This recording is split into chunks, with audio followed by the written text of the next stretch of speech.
Hey guys, welcome back to another video. I'm Sarah from Who I Am Among the Pages, and if you're new here, thanks for showing up, and if you're not, if you're returning, then thanks for coming back. So today I am doing my book rant number 4 on a wonderful book that I just read recently called American Royals by Katharine McGee. And this book I rated 5 stars on Goodreads, and it was just released in December of 2019 actually, so this book has not been out that long. Um, I know recently during quarantine, during this year that we've been experiencing, that we've all been inside, I've seen several of the booktubers that I really love and really look up to have read this and talked about it and loved it. And I already had the book. I bought the book really like right after it came out. I bought it on Black Friday, so it must have come out in like November, I think. I could look up the publication date, but I'm not going to make you guys sit through that. Um, and I was really kind of hesitant about it because I loved Red, White, and Royal Blue by Kathy McQuiston so much. Casey McQuiston? I feel bad now. But I love that book so much, and everybody said if you loved that, you'll love this. And my adoration for that book was so through the roof. I was like, there's no way that this book is really going to live up to it. And it did. It was amazing. So before I get into it, a few announcements. Chapter 2 of number 9 is freshly rewritten and uploaded on my Wattpad account, so you gotta go check that out. The first 2 chapters are fully rewritten, and I am so proud of them. I am well underway in doing a zero draft, or planning, if you want to call it that way, my Harry Potter fanfic, and that will go live soon. There's already a prologue out, so you can kind of get a taste for what it's going to be. It's definitely centered around an alternate universe or an alternate timeline where Harry and Hermione were more of an item than they really are in the books. And as always, of course, I am still working on my traditionally published novel. That will be done by the end of summer, and there will be plenty of updates as long as I am allowed to give them regarding that.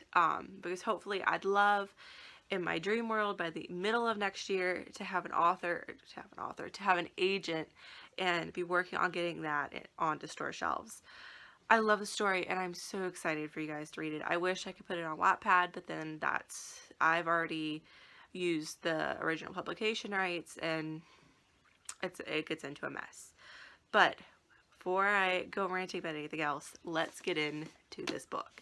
So, like I've done in my other book rants, or at least the 2 recent ones I've done, honestly the one I did a year ago on the Phantom of the Opera, I remember the book very well because it's an amazing classic, but I really don't remember what I did in the video.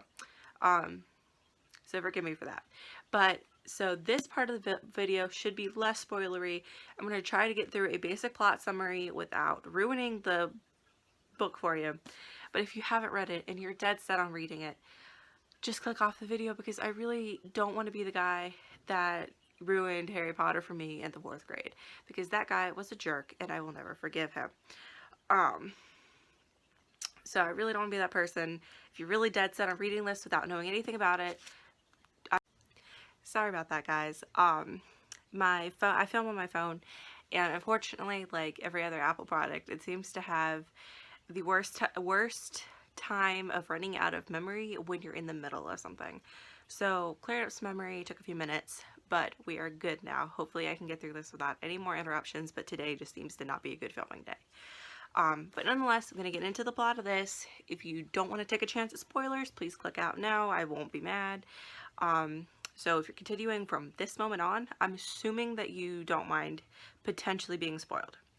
So this book follows several different perspectives that all revolve around the fact that when America won its freedom from Great Britain in the American Revolution, George Washington accepted the throne that he was offered.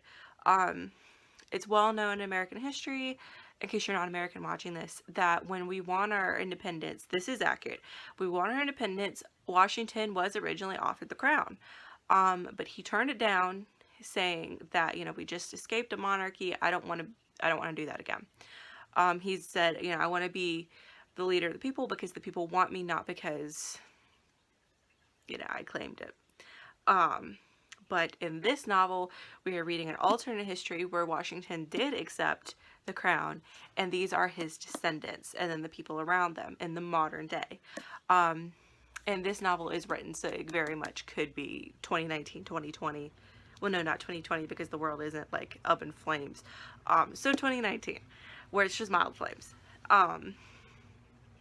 So we're introduced first to the perspective of the future queen.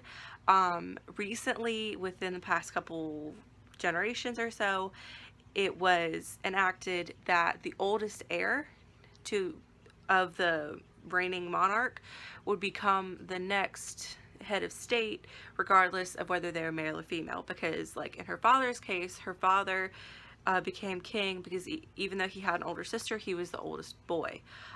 So she will be the first queen of the United States instead of just queen consort or princess, so on and so forth.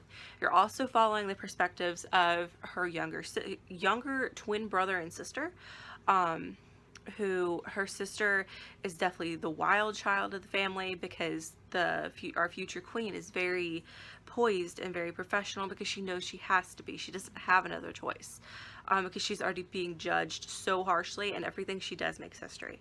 But her sister is the wild child, the rebel, and does not care what anybody thinks because she already feels like she doesn't really matter, so why not at least enjoy the, wasting time. And then you're also following her twin brother, who is kind of just along for the ride. He has his thoughts and his feelings, but he is very much more focused on his personal life, and is more thoughtful and more in the moment and with it rather than being reckless like his twin sister. We're also following the perspectives of his jealous ex-girlfriend who will do anything to get him back because she wants to be a princess. She feels it's her God-given right to do so. At the same time, we're following a girl that he knows very well because it's his twin sister's best friend. And while all this is going on, of course, we have a very interwoven, very complicated web of how all these characters know each other and how they feel about each other. And while you have this web, you also have the politics of Beatrice, the future queen, getting ready to take the throne because she finds out later on that she might have to become queen sooner than she thought, even though she's already getting to the point that she's like, I don't know if I want to do this because the man I'm supposed to marry might not be the one for me, and it just goes on and on. We see the complications of being a royal as well as the how great it is, the wealth, the riches, as well as the obligations and some of the heartbreak that comes with it. So that's all I'm going to say as far as the plot without getting any, I already got a little bit spoilery, but without getting any worse, that's all I'm going to say. So now to get into the spoilers, from this moment on, I'd click off because I'm getting ready to talk about the characters and how I felt about them, and I'm not holding back. So, bye. And if you're still here, I'm assuming you don't mind being spoiled, like completely spoiled. So the first character I want to talk about, obviously, is our future Queen of America, Beatrice Washington. And she has a full, long, royal fancy name that, for the life of me, I cannot remember. The only, fancy name I've ever been able to remember is Jamie's from Outlander, and I just loved him so much that I can memorize just about anything about him. So, Beatrice, I thought, was such a well-rounded character. We see in the beginning of the book, she's very complacent and very accepting of her roles. She wants more, but she's trying to keep going in the path that she feels is right for her, even though she knows that's not what she wants. And then throughout the book, when we find out that her dad has cancer, the king, her father, has cancer, we see her begin to grow as a person and realize, yes, I might be engaged to Teddy Eaton, the, I can't remember what his title is, Lord of Boston. I believe he was a lord. And I know it's better to do, but I just can't do this. I can't live the rest of my life not having done what I wanted, because I have to live this. And you know, for the time that she picks Teddy to be engaged to, we see her begin to realize, I would rather be happy than just give everybody what they want. And I think that is an incredibly ballsy thing to do, especially for somebody in the public eye like that. I mean, it's one thing, I think, for like a movie star or a singer to go out and do that, because you're supposed to be like, oh, you know, trendsetter and so on and so forth. But I think for somebody that is in a political position, or a royal position, which is multiple, that crosses into more than just politics, because you have that that image, that symbol of America, or, you know, in the real world of Great Britain. And it definitely says something about the strength of a person to go against centuries of tradition to find your own happiness. And I think that is like the core concept of this book is, you have to chase your dreams, you have to be who you want to be and who you are, or bad things happen. Because at the end of the book, and I think to fill in that larger concept, and I might just be going full English major on this, and if I am, forgive me if you don't know where I'm going, I'm sorry.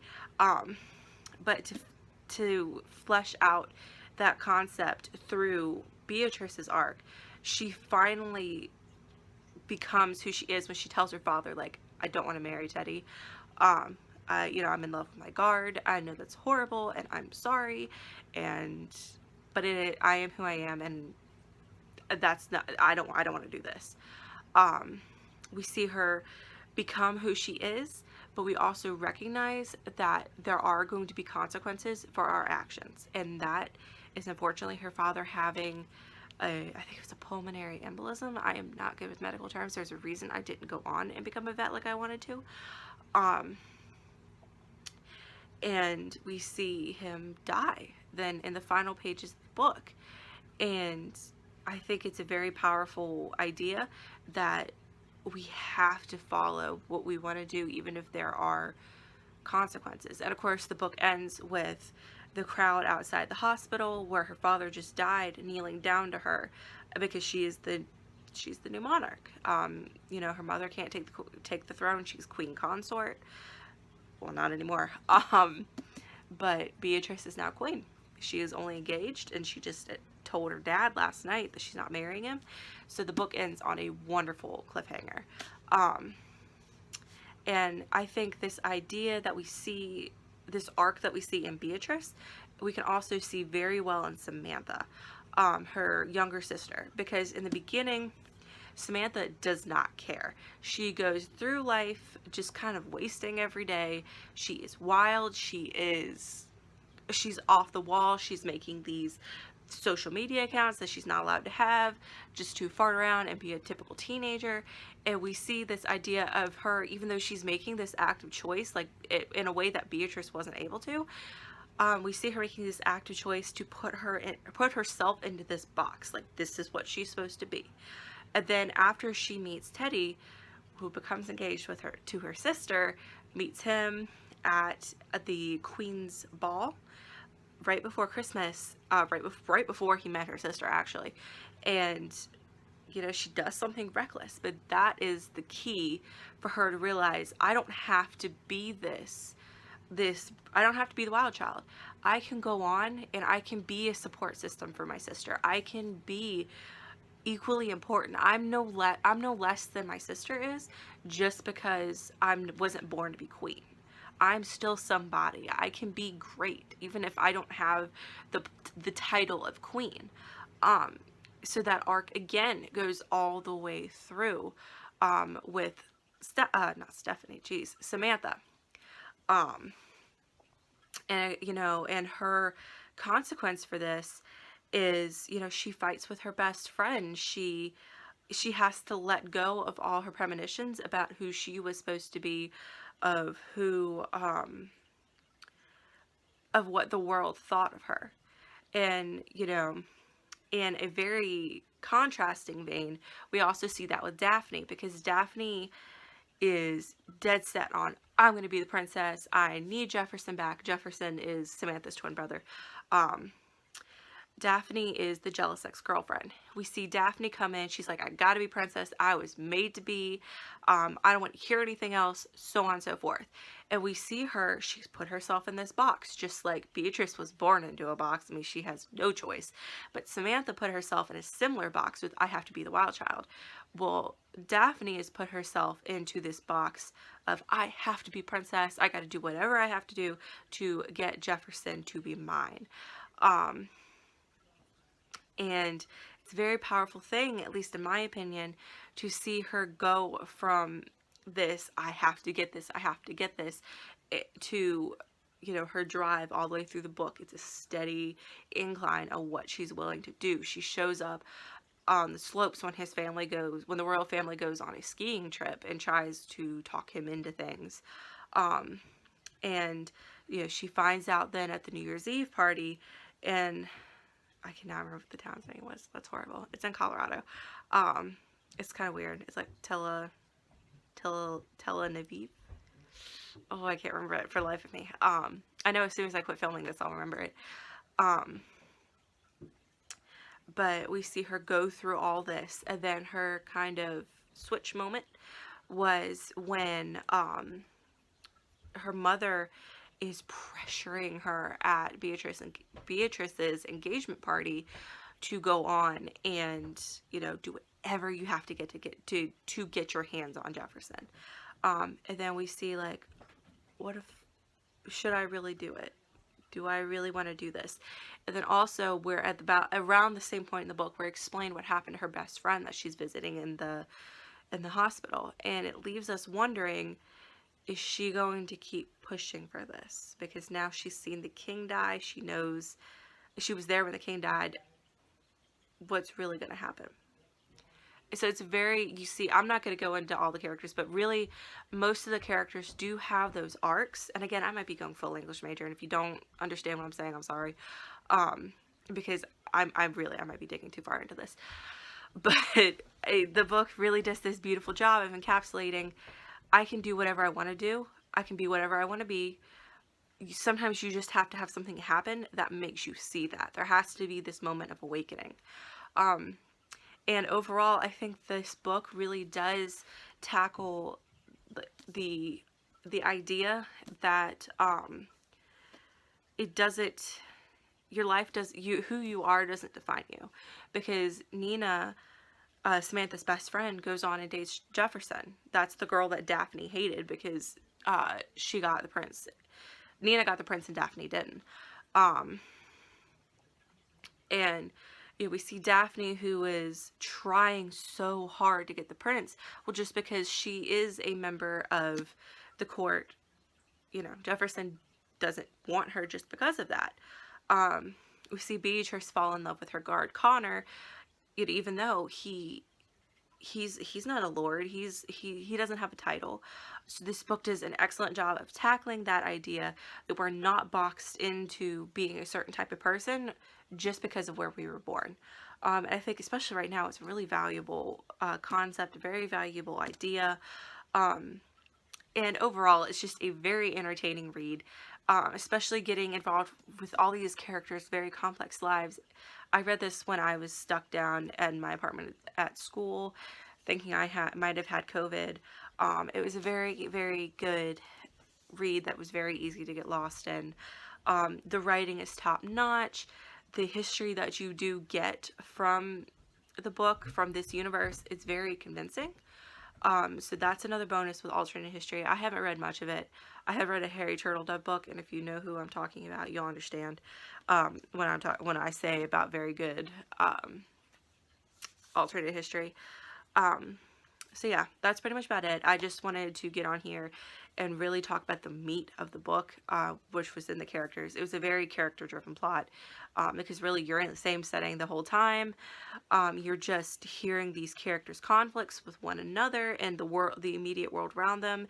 It had a very successful character-driven plot. It was very much like Pride and Prejudice, by Jane Austen, and that is like my go-to comparison for a very, very well done character driven plot.